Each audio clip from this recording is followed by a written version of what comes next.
تو اس کے بعد تیسری مرتبہ رب کائنات پھر فرماتے ہیں ثم اتقوا وآمنوا، اور پھر تقوی شعار بنے رہے اور ایمان والے بنے رہے۔ اس کا مطلب ہے کہ اس ایمان، عمل صالح اور تقوی کے اس درجے پر اب ایک تیسری بار ایک اور درجہ بیان کیا جا رہا ہے ایمان اور تقوی کا۔ تو جس طرح ایمان درجہ بدرجہ بلند ہوتا جا رہا ہے، اسی طرح تقوی بھی درجہ بدرجہ بلند ہوتا جا رہا ہے۔ کچھ وہ تھے جو ایمان کے پہلے درجے میں رہ گئے، آگے نہ بڑھ سکے، ان کے لیے بھی خوشخبری آ گئی کہ پچھلا گناہ نہیں اگر آگے خطا نہ کریں۔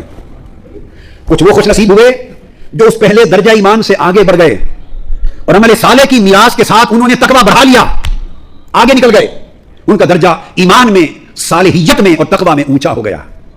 وہ پہلے درجے کے لوگوں جیسے نہ رہے، اوپر کے درجے کے لوگ ہو گئے۔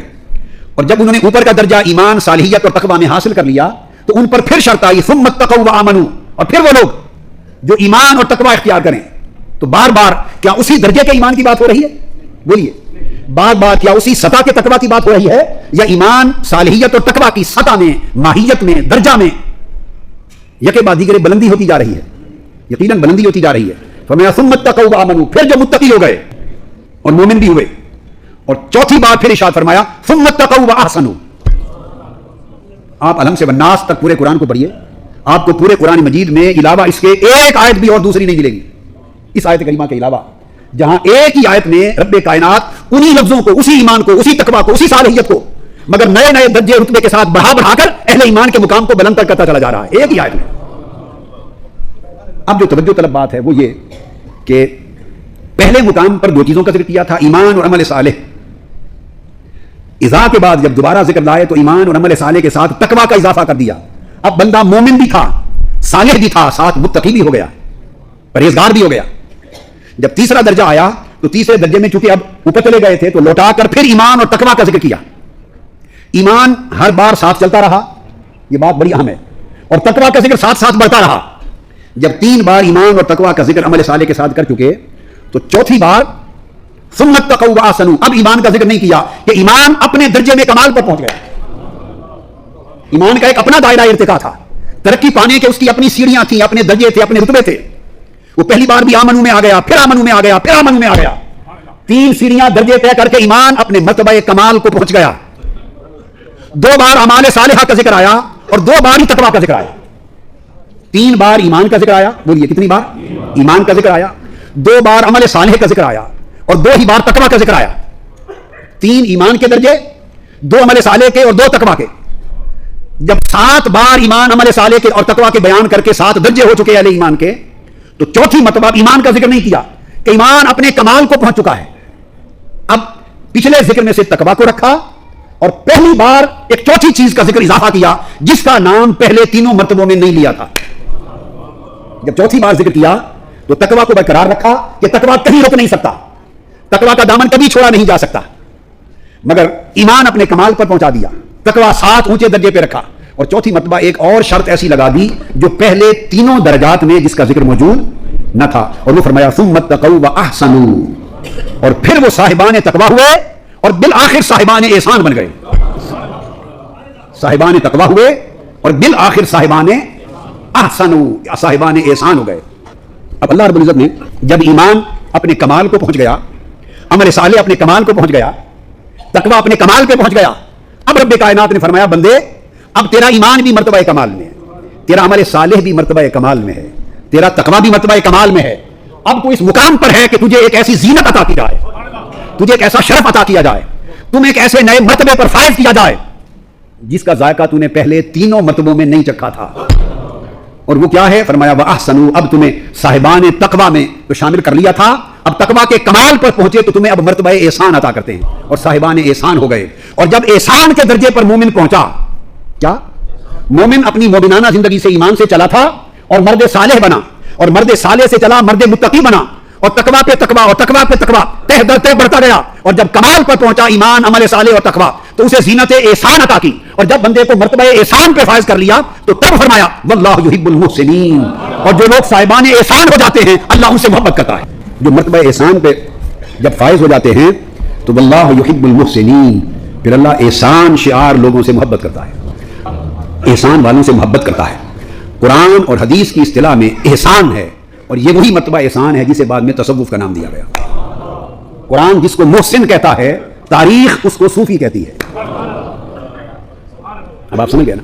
اور جب وہ محسن احسان میں کامل ہوتا ہے تو قرآن اور حدیث کی اصطلاح میں وہ ولی کامل ہو جاتا ہے. سورہ مائدہ کی آیت نمبر 93 تھی، جس کا میں ریلیونس بتانا چاہتا تھا کہ چوتھے درجے میں جا کر اینڈ پر باری تعالیٰ نے احسان کا ذکر کیا. اب لا محالہ یہ احسان کوئی عام درجے کی نیکی نہیں ہو سکتی کہ کوئی اس کا یہ معنی لینا چاہے جیسا بندہ بندے پر احسان کرتا ہے. یہ عام نیکی جو بندہ بندے کے ساتھ کرتا ہے وہ یہاں مراد نہیں لی جا سکتی. یعنی میں اس تفسیر پر ذمہ داری کے ساتھ کہنا چاہتا ہوں، اس لیے کہ 3 مرتبہ جس رب ذوالجلال نے ایمان، عمل صالح اور تقویٰ کے مراتب کو دہرا کر اینڈ پر جا کر احسان کی بات کی، تو وہ احسان عام درجے کی نیکی نہیں، اس درجے کی نیکی تو ایمان میں بھی آ گئی تھی، اس درجے کی نیکی تو اعمال صالحہ میں بھی آ گئی تھی، عام درجے کی نیکی تو تقویٰ میں بھی آ گئی تھی. یہ اینڈ پر جا کے کہنا وَأَحْسَنُوا وَاللَّهُ يُحِبُّ الْمُحْسِنِينَ، اس کا مطلب ہے اس سے مراد احسان کا وہ مرتبہ ہے جو پہلے 3 درجوں سے بلند ہے. اور یہ درجہ تصوف کا، سلوک کا، معرفت کا اور ولایت کا ہے. تصوف سمجھانے کے لیے آگے پھر ہم باقی موضوعات کی طرف آئیں گے. یہ حدیث نبوی صلی اللہ علیہ وسلم کو کبھی نہ بھولیے. اب یہ قرآن مجید نے کہہ دیا نا ثم اتقوا واحسنوا واللہ یحب المحسنین. اب یہ وہ تصور ہے جس کو آقا علیہ السلام نے صحابہ کرام کو بتایا، اور جبرائیل امین بطور خاص یہ تصور حضور کی امت کو اور صحابہ کو بتانے کے لیے سوال کرنے کی غرض سے آئے. اس کی وضاحت کے لیے جبرائیل امین آئے. اس پر میں مفصل گفتگو دورہ بخاری اور دورہ مسلم میں کر چکا ہوں، اور آپ میں سے بیشتر افراد اس میں شریک ہوئے ہوں گے، کچھ نہیں ہوئے ہوں گے. میں اس کی تفصیل میں اس وقت نہیں جانا چاہتا، صرف اس کا ایک متعلقہ جز سمجھانا چاہتا ہوں، جس کو قرآن مجید نے کہا واللہ یحب المحسنین، اور ثم اتقوا واحسنوا واللہ یحب المحسنین. قرآن نے کہا، اس احسان کی وضاحت آقا علیہ السلام نے خود فرمائی. اب ایک اصولی بات یہ ہے کہ پہلے تو قرآن کی تفسیر قرآن ہی سے ہونی چاہیے، اس سے بڑی تفسیر کوئی نہیں. قرآن کی تفسیر اگر قرآن سے ہو تو یہ سب سے اعلیٰ درجہ ہے تفسیر کا، سب سے اعلیٰ درجہ ہے تفسیر کا. تفسیر القرآن بالقرآن، یہ جو احسان کا لفظ آ گیا، اب اس کو میں تھوڑا سا قرآن سے واضح کر لوں. اور دوسرا پھر رتبہ ہے تفسیر القرآن بالحدیث، پھر اس کو حدیث سے سمجھا جائے. اب سورہ بقرہ میں آیت نمبر 112 سورہ بقرہ، اب اسی احسان کا معنی قرآن کی زبان سے سمجھ رہے ہیں. قرآن کا مرتبہ احسان، لفظ احسان، اس کا مفہوم خود قرآن سے سمجھ رہے ہیں. بقرہ آیت نمبر 112 میں ارشاد فرمایا بلا. اب میں اس تصور کو کلیئر کرنا چاہتا ہوں کہ عین ممکن ہے سننے والا کو یہ کہہ دے جی اس احسان سے مراد تو عام نیکی ہے، نیکوکار لوگ ہیں، جو نیکی کی جاتی ہے اس کو قرآن احسان کہتا ہے. نہیں، یہ وہ عام آپ سمجھ رہے ہیں، یہاں مرتبہ احسان میں وہ نیکی مراد نہیں ہے، یہ ایک بڑا اونچا درجہ ہے. اب آئیے قرآن کی شہادت لیتے ہیں. فرمایا بلا من اسلم وجہہ للہ، فرمایا کہ بلکہ وہ شخص جس نے اپنا چہرہ اور اپنا قلب اور اپنی نیت کا رخ خالصتاً اللہ کی طرف کر لیا، جس نے ہر طرف سے منہ موڑ کر صرف اللہ کا دھیان کر لیا. تصوف اس کا نام ہے. غیر کا دھیان مٹا کر اللہ کا گیان پیدا کرتا ہے. ہر غیر کا دھیان مٹا کر اللہ کا گیان پیدا کرتا ہے. فرمایا کہ جس نے اپنا رخ ہر سمت سے پھیر کر اللہ کے لیے خالص کر لیا، وَهُوَ مُحْسِنٌ، اور اس طرح خالص کر لیا کہ وہ درجہ احسان پر فائز ہو گیا، صاحب احسان ہو گیا. فَلَهُ أَجْرُهُ عِندَ رَبِّهِ، تو اب اس کے اجر کا تم شمار بھی نہیں کر سکتے کہ اس کو کیا اجر ملے گا. اس کا اجر بس اللہ کے پاس ہے. ایک اجر اس کا بتا دیتے ہیں قرآن کہتا ہے، اور وہ یہ وَلَا خَوْفٌ عَلَيْهِمْ وَلَا هُمْ يَحْزَنُونَ، جو صاحب احسان ہو گیا اس پر نہ کوئی خوف ہوگا اپنی ذات کا، اور نہ اپنے چاہنے والوں کا کوئی غم ہوگا. خوف اپنا ہوتا ہے، غم اپنوں کا ہوتا ہے. پرایوں سے کوئی غرض نہیں ہوتی، پرایوں سے غرض نہیں ہوتی. اپنی ذات کی فکر ہو تو خوف کہتے ہیں. بولیے کیا؟ اپنی ذات کی فکر ہو اور دوسرے محبوب کی جس سے محبت ہو، جس سے خواہ وہ محب ہو یا محبوب ہو، جس سے محبت کا رشتہ ہو، اگر اس کی فکر ہو تو اسے حزن یعنی غم کہتے ہیں. کیا کہتے ہیں؟ غم کہتے ہیں. اب گنگول شریف کا سلسلہ طریقت میں نقش بندیہ ہے، ایسے ہی ہے نا جی. یہ سلسلہ سیدنا صدیق اکبر رضی اللہ تعالیٰ عنہ پر منتہی ہوتا ہے. اب یہ نکتہ سمجھانے کے لیے سیدنا صدیق اکبر کی ایک بات قرآن سے بتاتا ہوں کہ اپنی ذات کا فکر ہو کہ مجھے نقصان ہو جائے گا تو اسے خوف کہتے ہیں، اور اگر اپنے دوست اور محبوب کا فکر ہو جس سے محبت ہے تو اس کو خوف نہیں کہتے، غم حزن کہتے ہیں. جب غار ہرا میں آقا علیہ السلام کو لے کر سیدنا صدیق اکبر داخل ہوئے تو آپ تمام کتب سیر اور کتب حدیث، کل طبقات ابن سعد کو، البدایہ والنہایہ کو، ابن وسیر کی الکامل کو، خصائص کبریٰ کو، سیرت ابن ہشام کو، سیرت ابن اسحاق کو، جس کتاب کو اٹھائیے پڑھیے، اور امام بہقی کو، امام طبرانی کو، آپ جس کتاب کو اٹھائیں گے آپ کو ملے گا کہ جب سیدنا صدیق اکبر رضی اللہ تعالیٰ عنہ آقا علیہ السلام کے ساتھ چلے، اکیلے تھے، تنہا تھے، ہجرت کے سفر پر، تو کبھی حضور کے آگے ہو جاتے دوڑ کر, تھوڑی دیر آگے چلتے تو پھر دوڑ کے پیچھے ہو جاتے, کچھ دیر پیچھے چلتے پھر دائیں ہو جاتے, کچھ دیر دائیں چلتے پھر پلٹ کے بائیں ہو جاتے, خود ہی چاروں طرف گھومتے رہتے. آقا علیہ السلام نے پوچھا ابو بکر کیا کرتے ہو؟ کبھی میرے آگے کبھی پیچھے کبھی دائیں کبھی بائیں, یہ کیا کرتے ہو؟ عرض کیا یا رسول اللہ میں ہوں تنہا. جب مجھے یہ ذہن میں خیال آتا ہے کہ کوئی دشمن آپ کا سامنے سے آ جائے گا تو دوڑ کے اس اپنے خیال کی وجہ سے, اس دھیان کی وجہ سے آپ کے آگے آ جاتا ہوں کہ کوئی آگے سے حملہ کرے تو آپ کی ذات بچ جائے, مجھ پر حملہ ہو. آگے چلتے چلتے پھر جو ہی خیال آتا ہے کہ شاید کوئی دشمن پیچھے سے نہ آ جائے, تو یہ خیال آتے ہی بس خیال ہی مجھے گھماتا پھراتا ہے, تو دوڑ کے پیچھے ہو جاتا ہوں.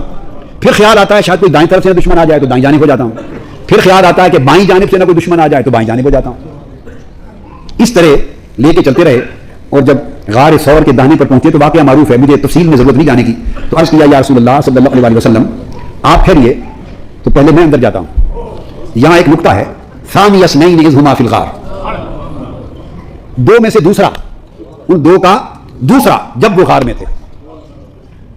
آپ نے بھی پڑھا اور ساری زندگی سنا اور خطاب بھی ہوئے, میں نے بھی پڑھا, مگر جب پڑھا تو میرے ذہن میں ایک سوال آیا, اس سے مراد حضور علیہ السلام ہے. ثانی اثنین دو کا دوسرا, اس سے مراد کون ہے؟ دوسرا سے مراد آقا علیہ السلام ہے. میری بات سمجھ گئے؟ کیونکہ 5-6 قرینے اس آیت کا سیاق بھی, سباق بھی, ما قبل بھی, ما بعد بھی, اور ساری ضمیریں جتنی آگے پیچھے استعمال ہوئی ہیں وہ سب ثابت کرتی ہیں بالاتفاق کہ اس سے مراد حضور علیہ السلام ہے. اذ یقول لصاحبہ لا تحزن ان اللہ معنا, سب ضمائر ہیں اس میں, اور سیاق و سباق بتاتا ہے, اور تمام مفسرین بلا اختلاف لکھتے ہیں کہ اس سے مراد حضور علیہ السلام ہے. اب اتنی بات تو ہر مفسر نے لکھی, تو یہاں پر ایک میرے ذہن میں سوال آیا, اور میں نے ساری زندگی ہر تفسیر جو پوری زندگی میں پڑھ سکا کھنگالی کہ اس سوال کا جواب ملے. کسی نے اس بحث کو نہیں چھیڑا, وہ سوال جو کا تو رہا, عمر بھر اسی طرح رہا, تاکہ پھر میں نے کہا کہ اس کا جواب قرآن ہی میں غوطہ زنی کر کے قرآن سے پوچھتے ہیں. الحمدللہ پھر وہ سمجھ میں آ گئی بات. یہ نوٹ کر لیں, یعنی تفاسیر میں, کتب میں یہ نقطہ کہیں مجھے نہیں ملا زندگی میں. لوگ مجھ سے بہت زیادہ مطالعہ کرنے والے بھی ہوتے ہیں, ہوں گے کیوں نہیں, میرا تو کچھ بھی نہیں ہے. تو جو زیادہ مطالعہ کرتا ہو اس کی نظر سے گزر جائے تو الگ بات ہے. میری زندگی میں پوری لائف میں کسی کتاب میں اگر 1000 کتب بھی دیکھی ہیں تو یہ بحث نہیں دیکھی.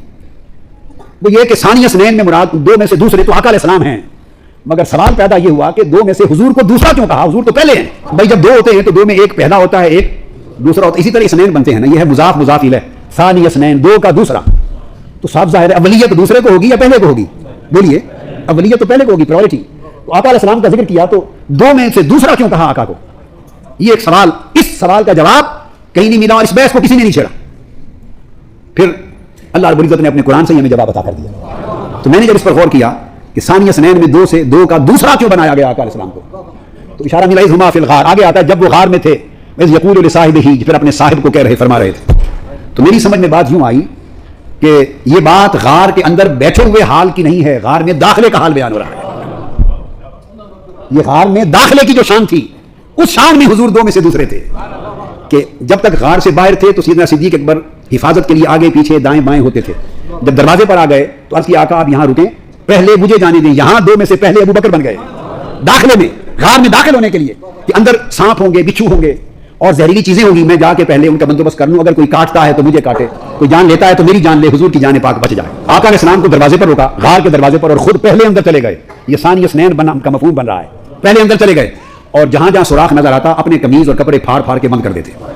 سارے سوراخ بند کر دیے, ایک سوراخ بچ گیا, اور پھر کپڑا نہ بچا, پھر سطر بھی تو ڈھانپنا تھا, سطر ڈھانپنا تھا, کپڑا نہ بچا کے سوراخ کو بند کریں. اور اس روایت میں کسی کے ہاں اختلاف نہیں ہے.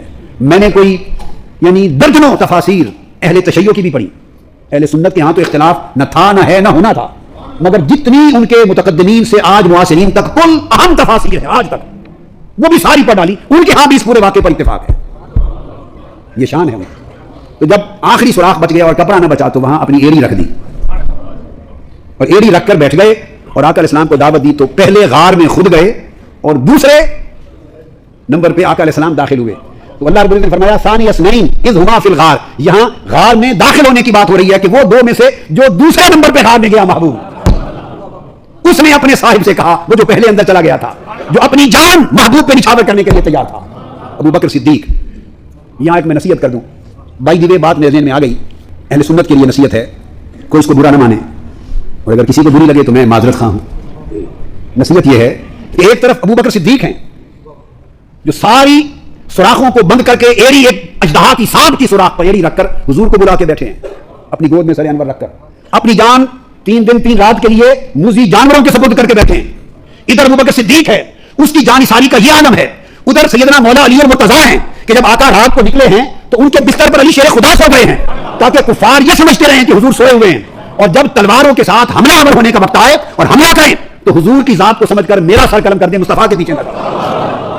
وہ علی شیر خدا ہے، علی شیر خدا ہے، وہ بستر پر لیٹ کے جان دے رہا ہے۔ ادھر صدیق اکبر ہیں، وہ اژدہا کے منہ میں ایڑی دے کر جان دے رہا ہے۔ جان دینے میں نہ علی پیچھے ہے نہ صدیق پیچھے۔ تو آقا علیہ السلام کو کتنی تکلیف ہوتی ہوگی جب کوئی حضور کا غلام ہو کر اس صدیق اور علی کا مقابلہ کروانے لگ جائے۔ آپ کو میری بات سمجھ میں آئی ہے؟ صدیق و علی میں مقابلے نہ کیا کرو، صحابہ اور اہل بیت میں مقابلے نہ کیا کرو۔ صحابہ کی شان افضلیت ہے، اہل بیت کی شان احبیت ہے۔ وہ فضیلت کا مرکز ہیں، یہ حضور کی محبت کا مرکز ہیں، ان کا مقابلہ نہیں بنتا۔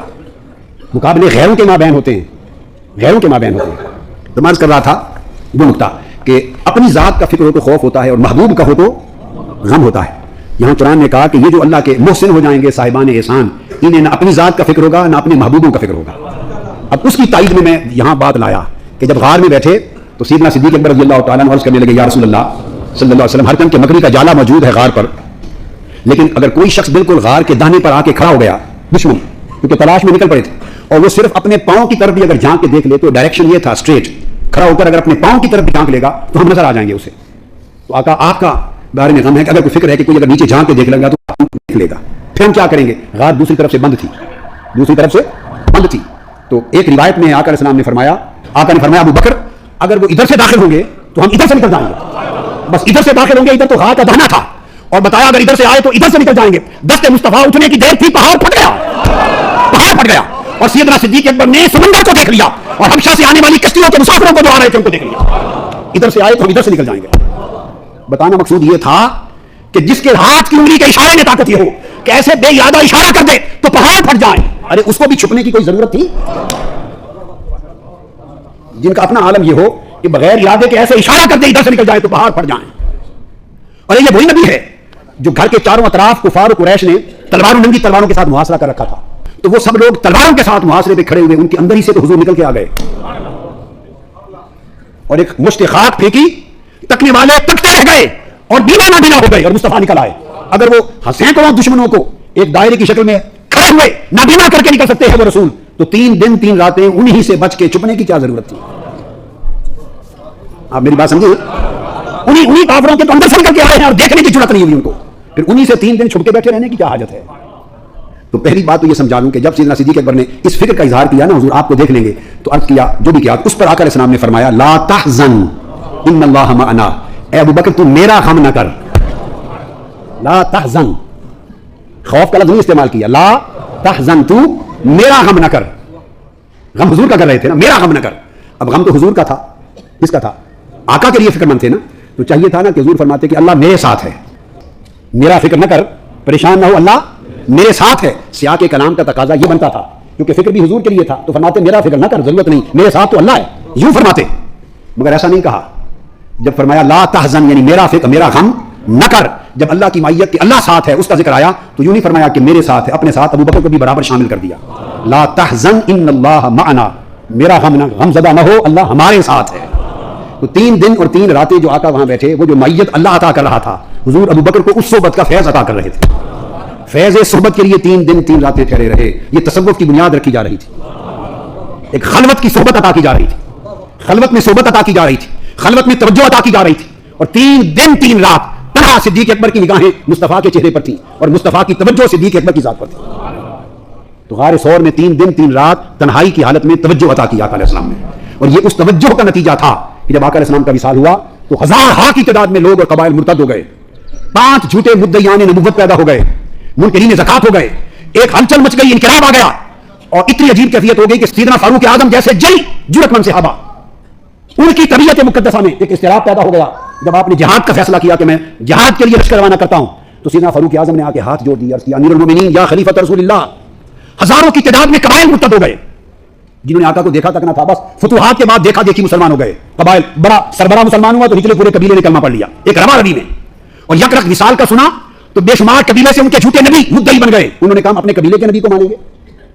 5 مدعیوں نے نبوت پیدا ہو گئے، اور ان میں ایک عورت بھی تھی، زکات کا انکار کر دیا، مرتد ہو گئے، کہنے لگے 1000 لاکھوں کی تعداد میں لوگ مرتد ہو گئے۔ اس وقت لشکر ہمارا تھوڑا ہے،